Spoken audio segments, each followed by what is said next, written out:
تمہیں نہیں پتا کہ یہ دنیا اور آخرت ساری کی ساری امام کی ملکیت میں ہے؟ وہ جہاں چاہے جس کو چاہے جتنا چاہے عطا کر دے۔ مالک قرآن بیان کر رہے کہ مالک اللہ تعالیٰ ہے۔ تو یہ چیزیں میں نے کچھ چیزیں بطور مماثلت اور بطور مشابہت آپ کے سامنے میں نے پیش کی ہیں، آپ یہاں سے اندازہ لگائیں۔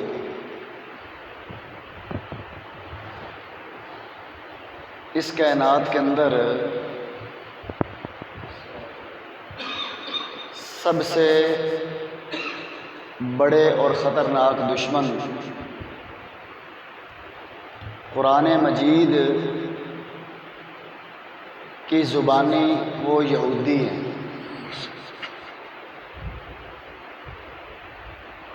جیسا کہ قرآن مجید نے یہ خود اس بات کو واضح کیا ہے کہ ایمان والوں کے سب سے زیادہ خطرناک دشمن وہ یہودی ہے۔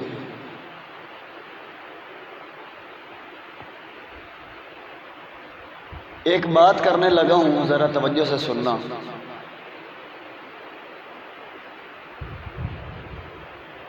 مسلمانوں کی تاریخ کا کوئی بھی دور اور مسلمانوں کی دینی اور دنیاوی زندگی کا کوئی بھی گوشہ آپ کو ایسا نظر نہیں آئے گا کہ جس پر یہودیوں کا سایہ نہ پڑا ہو۔ تہذیب ہے، تمدن ہے، معیشت ہے، سیاست ہے، معاشرت ہے، عبادات ہیں، تفسیر ہے، احادیث ہیں، کوئی بھی چیز ہے، ہر جگہ پر آپ کو ان کا سایہ پڑا ہوا ضرور نظر آئے گا۔ عسکری میدان میں ان کے اندر اتنی پاور اور اتنی جرت اور زور نہیں تھا کہ یہ مسلمانوں کے ساتھ ٹکر لے سکتے۔ لہٰذا اسی وجہ سے میں نے پچھلے جمعے کے اندر بھی عرض کیا تھا کہ یہودیوں کی کوئی خاص جنگیں مسلمانوں کے ساتھ نظر نہیں آتی، البتہ انہوں نے فکری طور پر، ذہنی یلغار کے طور پر مسلمانوں کے اندر ایسا اثر و رسوخ حاصل کیا اور اس حوالے سے مسلمانوں کو ایسی مات دی کہ جس طرح کہ میں نے آپ کے سامنے ابھی بیان کیا ہے کہ مسلمانوں کے زندگی کے ہر دینی اور دنیاوی گوشے پر ان کا سایہ پڑا۔ نہ ان کے سائے سے مسلمانوں کی معیشت بچی، نہ معاشرت بچی، نہ سیاست بچی، نہ مسلمانوں کی عبادات بچی، نہ مسلمانوں کی تفسیر بچی، نہ مسلمانوں کی احادیث بچی۔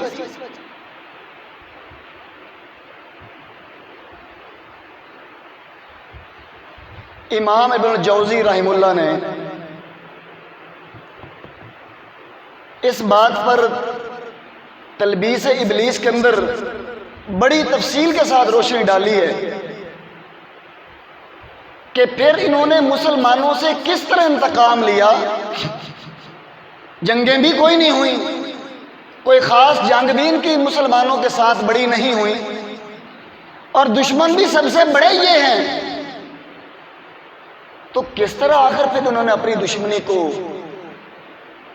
تکمیل تک پہنچایا اور اپنی دشمنی والی، انتقام والی بھڑاس اور آگ نکالی؟ یہ کس طرح ہے؟ پہلی صدی ہجری کے اندر جب سیدنا عمر بن الخطاب رضی اللہ عنہ نے ایران کو فتح کیا، یہودیوں نے اب ایران کے اندر صدیوں سے، سالوں سے مجوسیوں کی، ساسانی خاندان کی حکومت چلتی آ رہی تھی، جو الوہیت کے دعوے دار تھے، خدائی دعوے دار تھے، آگ کے پجاری۔ سیدنا عمر بن الخطاب رضی اللہ عنہ نے اپنے دور خلافت میں حضرت سعد بن ابی وقاص رضی اللہ عنہ کی کمانڈر بنا کر ان کے لشکر کے ذریعے ایرانیوں کو تہ تہ کر دیا اور ان کا بی مار کے رکھ دیا۔ اب ان کو یہ کسی طرح برداشت نہیں تھا مجوسیوں کو. ادھر یہودی جو بڑی دیر سے اسلام اور مسلمانوں کے بارے میں اپنے اندر انتقام کی آگ بھڑکائے ہوئے تھے، انہوں نے ہمدرد بن کر مجلسیں، مشاورتیں اور میٹنگیں کرنا شروع کر دی ایران کے مجوسیوں کے ساتھ، سنویوں کے ساتھ، مزدقیوں کے ساتھ. انہوں نے کہا لو جی یہ تو آپ ہمارے لیے مسیحا بن کر ہیں، اگر آپ ہمارے ساتھ چلیں یہ تو آپ کی بڑی نوازش اور مہربانی ہوگی. جو مجوسی چھپے ہوئے تھے اب وہ یہودیوں کے ساتھ مل کر اپنا کام شروع کر رہے ہیں اور اپنے پر پرزے نکال رہے ہیں. اور اس بات پر میں نے پچھلے جمعے کے اندر تفصیل کے ساتھ آپ کے سامنے پیش کیا ہے. عبداللہ بن سبا یہودی جو مسلمان ہو کر اور جس نے اپنے آپ کو شیعہ علی کا لبادہ اوڑھ کر حضرت علی اور حضرت اور اہل بیت کی محبت کا لولی پاپ دے کر مسلمانوں کو گمراہ کرنے کی کوشش کی، یہ ان کا سرغنہ، اور اس طرح انہوں نے کام شروع کیا. آج آپ دیکھتے نہیں ہیں کیا وجہ ہے کہ ایران میں اس مذہب کی ترویج کیوں زیادہ ہے اور اس مذہب کا زور کیوں زیادہ ہے؟ اس کی بنیادی وجہ یہی ہے کہ ایران مجوسیوں کا تھا، اور جب مجوسیوں کو شکست ہوئی تکلیف تو ان کو تھی، اور یہودی اپنی تکلیف نکالنے کے لیے انہوں نے ان کو اپنا اللہ کار بنایا، ان کو استعمال کیا، ان کے ہمدرد بنے مجوسیوں کے. اور پھر کیا ہوا کہ یہودیوں مجوسیوں نے مل کر سازشیں کرنا شروع کر دی، اور مجوسی انہوں نے دھڑا دھڑ شیعہ مذہب قبول کیا. کیوں؟ اتفاق سے. اوپر سے ایک یہ مسئلہ بھی بن گیا، جو ایران کا بادشاہ تھا یزدجرد، اس کی بیٹی شہربانو جب یہ قیدیوں کے اندر آئی تو حضرت عمر بن الخطاب رضی اللہ عنہ نے، خوبصورت سی لڑکی تھی، دوشیزہ تھی، اس کو حضرت حسین کو ہبہ کر دیا. حضرت حسین نے اس کے ساتھ شادی کر لی. اب یہ کہاں کی تھی؟ سبق یاد رکھنا، ایران کی. حضرت حسین رضی اللہ عنہ کی یہ بیوی ایران کے بادشاہ کی بیٹی تھی، اور اس کے پیٹ اور بدن سے حضرت حسین کے بیٹے پیدا ہوئے، حضرت زین العابدین جو شیعہ کے چوتھے امام ہیں. اب مجوسیوں نے یہ دیکھا کہ زین العابدین کے اندر ایران کا خون گردش کرتا ہے، آخر ماں کی طرف سے تو ان کے اندر اثرات، تو ایران کے ساتھ محبت ہو، یہ فطرتی بات ہے. اس لیے انہوں نے ان کی عقیدت اور محبت کو حاصل کرنے کے لیے شیعہ مذہب کو قبول کیا کہ جناب یہ ہماری طرف سے ہے نا، اور ہمیں قبول بھی کریں گے. اور اس بنیاد پر یہ وہ ایران جو حضرت سلمان فارسی رضی اللہ عنہ کا ملک تھا، صحابی رسول کہ جس کی نبی کریم صلی اللہ علیہ وسلم نے اتنی تعریف کی حضرت سلمان فارسی کے ملک کی، کہ سلمان فارسی کے وطن والے ایسے ہیں کہ اگر ایمان سورہ ستارے پر بھی ہو، اس کو اس ایمان کو حاصل کرنے کے لیے یہ لوگ وہاں پر بھی پہنچ جائیں گے. لیکن آج آپ دیکھ لیں کیفیت کیا ہے کہ زیادہ زور کس کا ہے؟ ایران کے اندر. اور جو اہل سنہ والجماعہ ہیں ان کا کتنی چلتی ہے، ان کو کتنی مراعات ملتی ہیں، ان کی کتنی مسجدیں ہیں آپ کے سامنے. اور یاد رکھیں، یہ ایک اور پتے کی بات بتانے لگا ہوں، حضرت عمر بن الخطاب رضی اللہ عنہ کے ساتھ ایرانیوں، مجوسیوں اور یہ یہودیوں کے روحانی فرزند اور یہ یہودیوں کا کہ پروردہ یہ جو تحریک بنائی گئی ہے جسے ہم شیعہ حضرات کہتے ہیں، انہوں نے ایران کے اندر کیسے اثر و رسوخ حاصل کیا؟ تو میں آپ کے سامنے عرض کر رہا تھا کہ ان کی دشمنی حضرت عمر بن الخطاب کے ساتھ حضرت علی اور حضرت فاطمہ والے یہ حقوق والا مسئلہ نہیں ہے، یہ تو بہانہ ہے۔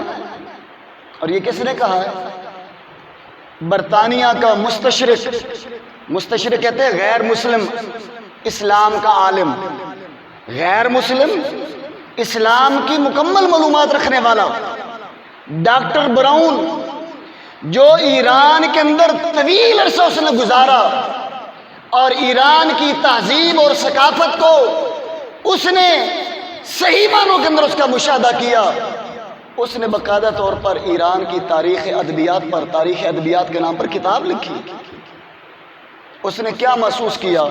اس برطانوی مستشرق غیر مسلم نے، ڈاکٹر براؤن نے، اس نے کہا ایرانیوں کی، یعنی دوسرے الفاظ میں شیعہ حضرات کی، حضرت عمر بن الخطاب کے ساتھ جو مخالفت اور جو دشمنی اور جو حسد اور کینہ ہے، یہ اصل میں علی اور فاطمہ رضی اللہ عنہما کے حقوق کی بات نہیں ہے جو ان کے کتابوں کے اندر، مسلمانوں کی کتابوں کے اندر لکھا ہوا ہے۔ اس نے کہا اصل ان کو کینہ ایران کی شکست کا ہے کہ عمر بن الخطاب نے ایران کو فتح کر کے مجوسیوں کو ختم کیا اور ان کی بے خونی کی اور ان کی جڑ کاٹ کے رکھ دی۔ اور آگے کیا کہتا ہے؟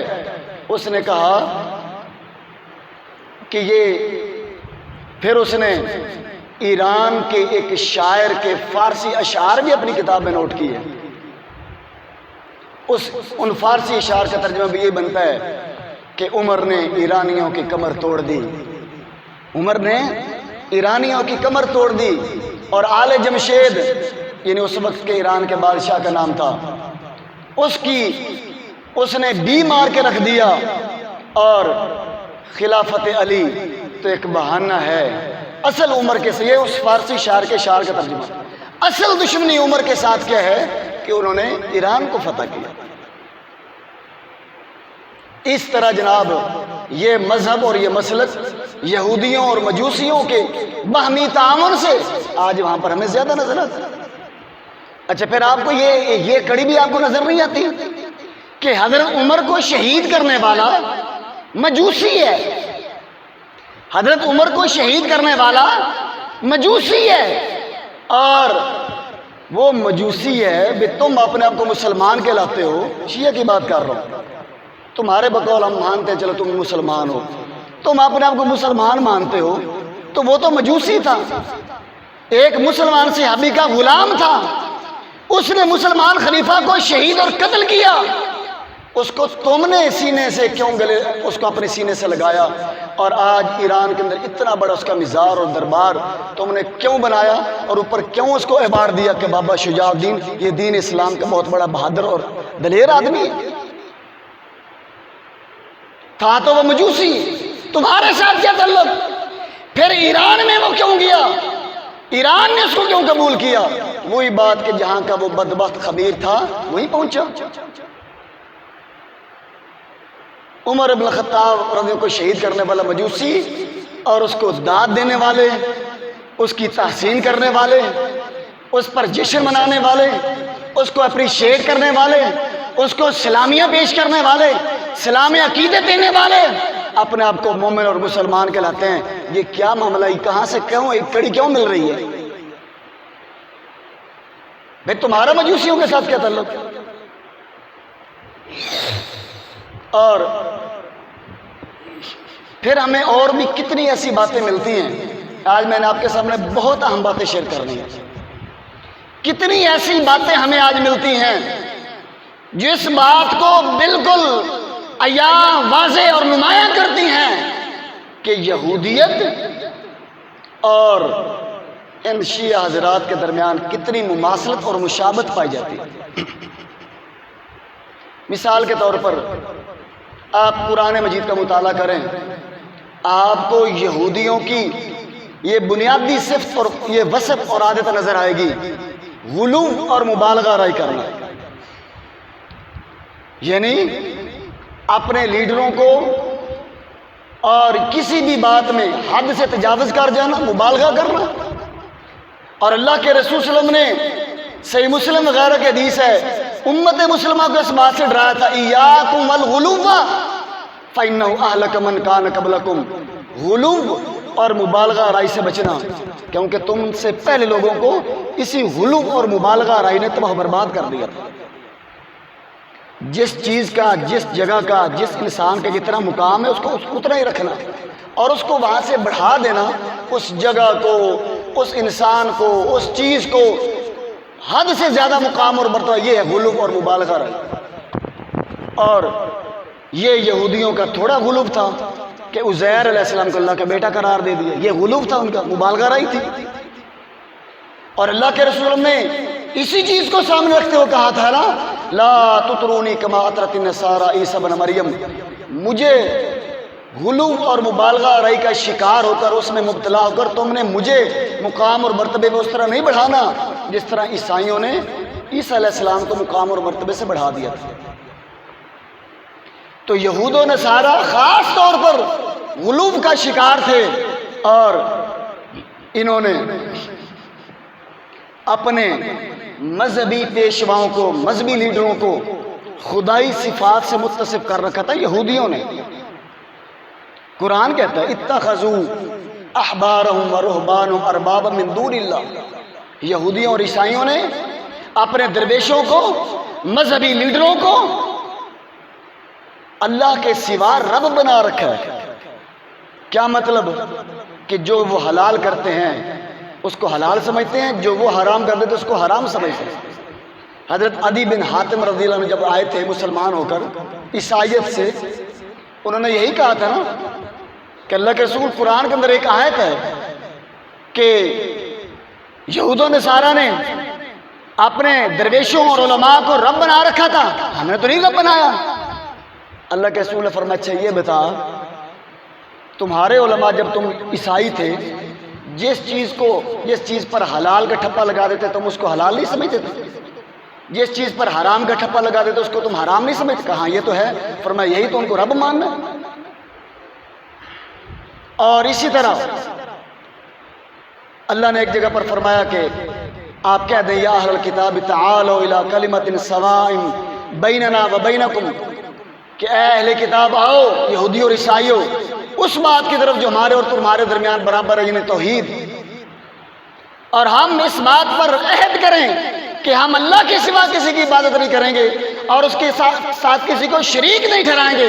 وَلَا يَتَّخِذَ بَعْضُنَا بَعْضًا أَرْبَابًا مِّن دُونِ اللَّهِ، اور ہم اپنے میں سے بعض لوگوں کو اللہ کے سوا رب نہیں بنائیں گے۔ ایک یہ یہودیوں کی صفت قرآن بتاتا ہے۔ اور اسی طرح تیسری یہودیوں کی یہ زوم اور یہ ان کے اندر گھمنڈ اور یہ وہم کہ ہم تو اللہ کے چہیتے ہیں، ہم اللہ کے قریبی ہیں۔ یہودیوں نے کیا کہا؟ نحن ابناء اللہ واحباؤ، ہم اللہ کے بیٹے ہیں اور اللہ کے محبوب اور چہیتے ہیں۔ اور کہیں کہا لن تمسن النار الا ایاما معدودہ، اگر بالفرض ہم جہنم میں چلے بھی گئے تو چند دن کی بات ہے۔ اللہ کی کیونکہ ہمارے ساتھ محبت ہے تو اللہ نے ہمیں فوراً نکال دینا ہے، ہم نے کون سا جہنم میں ہمیشہ رہنا۔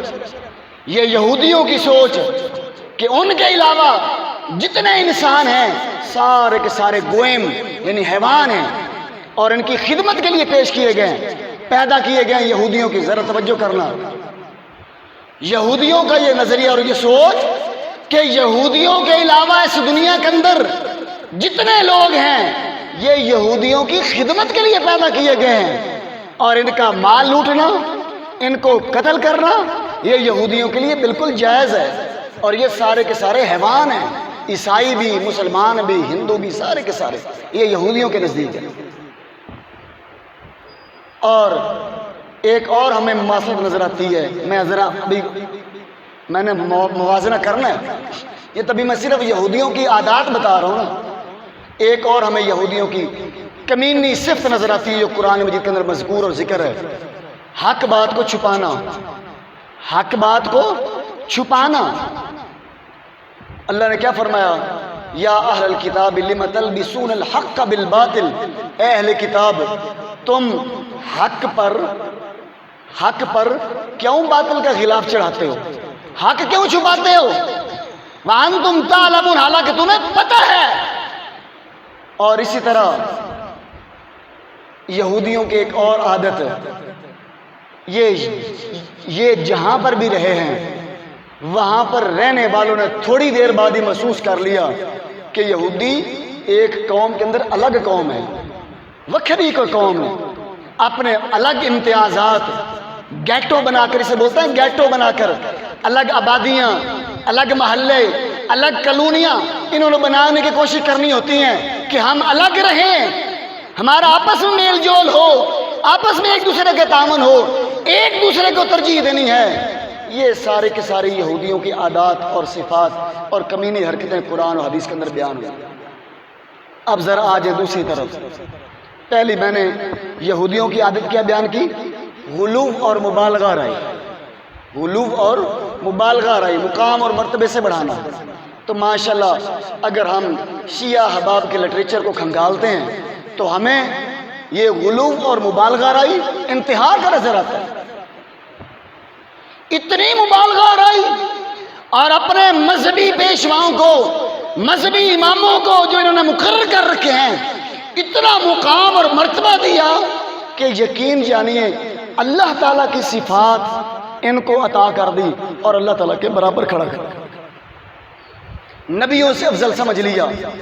یہ ماضی قریب کا ایرانی انقلاب کا بڑا رہنما آیت اللہ خمینی جو گزرے، اس کی کتاب اٹھا کر دیکھ لیں الحکومت الاسلامیہ، اس کے اندر وہ لکھتا ہے کہ وَإِنَّ مِن ضروریات مذہبنا ان للامام مقاما لا يبلغه ملک مقرب ولا نبی مرسل، کہ یہ ہمارا ایک بنیادی عقیدہ ہے اور یہ ہمارا ایک یہ ہمارا ایک مذہب اور عقیدہ ہے کہ ہمارے اماموں کو ایسا مقام اور مرتبہ ملا ہوا ہے کہ جہاں تک نہ کوئی مقرب فرشتہ پہنچ سکتا ہے، نہ کوئی نبی اور رسول پہنچ سکتا ہے.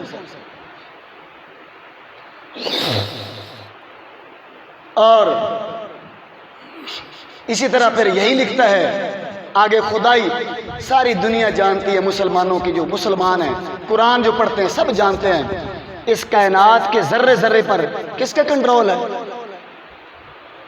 یہ ساری کائنات اور کائنات کا ذرہ ذرہ کس کے آگے سرنگوں ہے اور کس کے آگے تابع ہے؟ ایک اللہ کی ذات ہے. لیکن یہ کیا لکھتا ہے؟ کہتا ہے امام کو ایک ایسا مقام اور مرتبہ دیا جاتا ہے اور بلند مرتبہ بھی دیا جاتا ہے کہ تخضع لہ لولایتها وسیطرتها جمیع ذرات الکون، کہ ایک امام کے آگے کائنات کا ذرہ ذرہ اپنا سر جھکائے ہوئے ہے اور مجبور ہے، ایک ذرے کو بھی ہمت اور جرت نہیں ہے کہ وہ امام کی مخالفت کرے اور امام سے ہٹ کر کوئی کام کرے. اور دوسری بات جو میں نے کہی کہ یہودیوں کی یہ عادت اور پہچان اور شعار ہے کہ یہ جہاں پر بھی گئے ہیں انہوں نے اسلام، مسلمانوں کو دھوکہ دیا، غداریاں کی، الگ آبادیاں بنائیں، الگ گیٹو بنائے، الگ محلے بنائے، اور پھر انہوں نے جناب مسلمانوں کو تکلیف دینے کے لیے کوئی کسر نہ چھوڑی. اور یہی کام ادھر ملتا ہے ہمیں. ٹھیک ہے، میں نے خود کئی محلے دیکھے ہیں، ان کی پوری کوشش ہوتی ہے کہ ہم ایک ساتھ رہیں، ہمارے محلے الگ ہوں، ہمارے گاؤں الگ ہوں، ہماری آبادیاں الگ ہوں. اور پھر جس طرح یہودیوں کی وفاداریاں اسرائیل کے ساتھ، ان کی ہمیشہ وفاداریاں ایران کے ساتھ ہوں گی، اور ہمیشہ ان کی وفاداریاں اپنے مذہب اور مسلک والوں کے ساتھ ہوں گی. اور یہ جہاں پر بھی رہے ہیں، جس جگہ، جس خطے، جس دور میں یہ رہے ہیں، تاریخ اٹھا کر دیکھ لیں، وہاں کے مسلمانوں اور لوگوں کے لیے یہ ہمیشہ درد سر بن کر رہے ہیں۔ محمد بن یعقوب الکلینی کی یہ ذرا عبارت بھی اپنے ذہن میں رکھنا، یہ وہ ہے کہ جس کی کتاب اصول کافی اور فروع کافی صحت اور سند کے اعتبار سے ایسی ہی ہے جس طرح کہ اہل سنت کے ہاں صحیح بخاری ہے۔ اس کے اندر یہ کیا لکھتا ہے، سننا ذرا غور کرنا۔ کہتا ہے ابو بکر سے لے کر آج تک تمام کے تمام سنی حکمران یہ غاصب ہیں اور ظالم ہیں، اور شیعہ کے علاوہ اس دنیا کے اندر کسی کو حکومت کرنے کا حق ہی نہیں ہے، یا ان کو حق ہے جو 12 امام ہیں، یا پھر جو 12 اماموں کو مانتا ہے یعنی شیعہ لوگ، ان کو اس دنیا کے اندر حکومت اور خلافت کرنے کا حق حاصل ہے۔ آگے سنیں، اور کہتا ہے شیعہ لوگوں کو اس کوشش میں ہمیشہ لگے رہنا چاہیے کہ سنیوں کی حکومتوں کو تباہ اور برباد کرنے میں لگے رہنا چاہیے، اور جو شیعہ کسی بھی سنی حکومت میں مطمئن ہو کر رہے گا، کوئی کوشش نہیں کرے گا سنی حکومت کو، مسلمانوں کی حکومت کو تباہ اور برباد کرنے کے میں کوئی کوشش نہیں کرے گا، کوئی محنت نہیں کرے گا، اور کوئی اس کا کردار نہیں ہوگا، خواہ وہ کتنا عبادت گزار کیوں نہ ہو، کتنا نیکوکار کیوں نہ ہو، وہ جہنم سے نہیں بچ سکتا۔ جو یہودیوں کی سوچ وہی یہی سوچ، اور یہودیوں نے حق بات کو چھپانے والی عادت قرآن نے بیان کی یہودیوں کی، اور ادھر کیا ملتا ہے، ادھر بھی وہی عادت، فرق صرف اتنا ہے یہودیوں نے حق چھپایا دنیا کے مفاد کے لیے، یہودیوں نے حق چھپایا، حق بیان نہیں کیا دنیاوی مفادات حاصل کرنے کے لیے، اور انہوں نے حق بات سے لوگوں کو گمراہ کرنے کے لیے حق بات پر بڑے بڑے لبادے چڑھا کر اور چڑھاوے چڑھا کر اور ان کو چولے پہنا کر انہوں نے لوگوں کو گمراہ کرنے کے لیے حق بات کو چھپایا۔ باقاعدہ طور پر اصول کافی کے اندر یہ روایت موجود ہے، جناب جعفر صادق رحمۃ اللہ علیہ کی طرف منسوب ہے، جھوٹ ہے، انہوں نے کوئی ایسی بات نہیں فرمائی۔ کیا انکم علی دین من قتمہ اعزہ اللہ ومن اذاہ اذلہ اللہ، کہ تم میں سے تم ایسے دین اور مذہب پر ہو۔ ان کی کتاب کیا کہہ رہی ہے اپنے پیروکاروں کو، شیعہ حضرات کو کیا کہہ رہے ہیں کہ تم ایک ایسے مذہب پر ہو کہ تم میں سے جو اس مذہب کو چھپائے گا، لوگوں کے سامنے پیش کرنے سے چھپائے گا، وہ عزت پائے گا، اور جو سارا کچا چٹھا کھول کر بتا دے گا وہ ذلیل ہو جائے گا۔ اور یہودیوں سے طریقہ انہوں نے لیا تقیہ، جو آج شیعہ حضرات کا بنیادی مسئلہ ہے، تقیہ، تا 2 نقطوں والا، قاف 2 نقطوں والا، تقیہ، جس طرح تقوی لفظ ہوتا ہے، کیا مطلب کہ لوگوں کو دکھانے کے لیے کچھ اور ہی بیان کرنا ہے لیکن تمہارے اندر کچھ اور ہو۔ مثال کے طور پر اوپر سے جناب ابو بکر کہہ لینا ہے، حضرت ابو بکر کہہ لینا ہے، حضرت عمر کہہ لینا ہے، لیکن اندر تمہارے یہ نہ ہو بھائی قرآن اور حدیث اس کو منافقت کہتا ہے، اور یہ یہودیوں کی عادت ہے اور صفت ہے، اور تم نے اپنا لیا، اور پھر روایتیں پیش کی جناب باقر رحم اللہ کی طرف منسوب، جھوٹ ہے، انہوں نے کوئی نہیں فرمایا۔ کیا التقیۃ دینی و دین آبائی، تقیہ میرا دین ہے اور میرے آباء و اجداد کا دین ہے، اور جس کے پاس تقیہ نہیں وہ بندہ بے ایمان ہے، جو منافقت سے کام نہیں لیتا وہ بندہ بے ایمان ہے۔ اور حضرت جعفر صادق کی طرف ایک روایت منسوب کی، جھوٹ منسوب کیا، کیا کہ جی وہ فرماتے ہیں اگر پورے کے پورے دین کے 10 حصے کیے جائیں، 10 حصوں میں سے 9 حصے تو تقیہ ہے، 9 حصے تقیہ ہے۔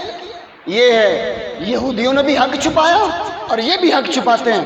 ایک اور یہودیوں کی صفت میں بیان کر دوں، یہودیوں نے مسلمانوں کو گمراہ کرنے کے لیے ان کی تاریخ اٹھا کر دیکھ لیں، انہوں نے سخت بے حیائی، فحاشی اور عریانی اور زنا کا سہارا لیا ہے، اور انہوں نے بھی کیا کیا، انہوں نے زنا متع کے نام پر مسلمانوں کے معاشرے میں پھیلایا، اور مسلمان نوجوانوں کو ورغلانے کے لیے یہ انہوں نے نظریہ اور عقیدہ پیش کیا، اور اس پر زنا یعنی متع پر اتنا مضبوط ان کا موقف ہے، کہتے ہیں جو اپنی زندگی میں متع سے محروم رہا وہ جنت سے بھی محروم رہا، وہ جنت میں بھی نہیں جا سکتا۔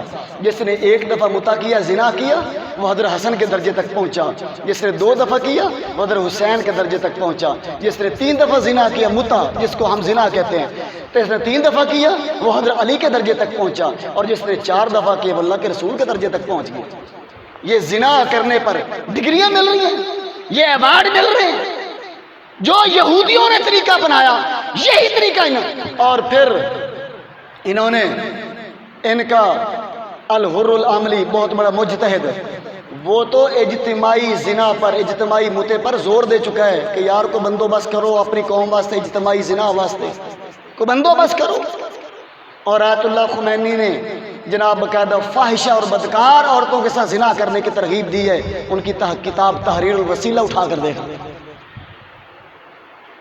یہودیوں نے مسلمانوں کا حیا ختم کیا، غیرت ختم کی اور حمیت ختم کی، اور ان کو ایمان کی دولت سے محروم کر کے اس طرح ان کو بے غیرت بنا کر ان کو تباہ و برباد کیا، اور وہی طریقہ کار آج یہ لوگ اپنا رہے ہیں۔ اور پھر اگلی بات کہ یہودیوں نے ایک اور بات جو میں نے یہودیوں کی پیش کی تھی کہ وہ خدائی صفات کی بات میں کر رہا تھا، تو انہوں نے کیا کہا؟ انہوں نے کہا، انہوں نے بھی خدائی صفات دی، انہوں نے بھی کیا کہا؟ انہوں نے کہا کہ اللہ تعالیٰ نے پہلے اللہ کے رسول صلی اللہ علیہ وسلم کو حضرت علی اور حضرت فاطمہ کو پیدا کیا، اور 1000 سال یہ ان کا نور رہا۔ پہلے اللہ تعالیٰ منفرد تھا اپنی وحدانیت میں، اس کے بعد اللہ تعالیٰ نے ان تینوں کو پیدا کیا، اور پھر 1000 سال ان کے نور کو ایسے ہی ٹھہرائے رکھا، اور اس کے بعد پھر دنیا کی تمام مخلوقات کو پیدا کیا، اور دنیا کی تمام مخلوقات کی تخلیق پر ان تینوں کو گواہ بنایا، اور پھر ساری مخلوقات کو ان کی اطاعت اور فرما برداری پر حلف لیا، اور کہا کہ تم نے ان کی اطاعت اور فرما برداری کرنی ہے، اور ان کی نسل میں سے جتنے امام پیدا ہوں گے سب کی، لہٰذا جس چیز کو یہ چاہتے ہیں حلال کر دیتے ہیں، جس چیز کو یہ چاہتے ہیں حرام کر دیتے ہیں، اور حلال و حرام کا اختیار تو اللہ نے اپنے نبی کو نہیں دیا۔ اللہ کا قرآن بولتا ہے یا ایھا النبی لما تحرم ما احل اللہ لک تبتغی مرضات ازواجک، اے میرے پیغمبر جو چیز آپ کے لیے اللہ نے حلال کی ہے آپ اس کو کیوں حرام کرتے ہیں؟ باقاعدہ طور پر اصول کافی کے اندر باب باندھا کتاب الحجہ کے اندر، الارض کلھا للامام، کہ زمین ساری کی ساری امام کی ملکیت ہے۔ اور آگے کیا لکھتے ہیں کہ اما علمت ان الدنیا والآخرہ للامام یضعها حیث یشاء ویدفعها الی من یشاء، تمہیں نہیں پتا کہ یہ دنیا اور آخرت ساری کی ساری امام کی ملکیت میں ہے، وہ جہاں چاہے جس کو چاہے جتنا چاہے عطا کر دے۔ مالک قرآن بیان کر رہے ہیں کہ مالک اللہ تعالیٰ ہے۔ تو یہ چیزیں میں نے کچھ چیزیں بطور مماثلت اور بطور مشابہت آپ کے سامنے میں نے پیش کی ہیں، آپ یہاں سے اندازہ لگا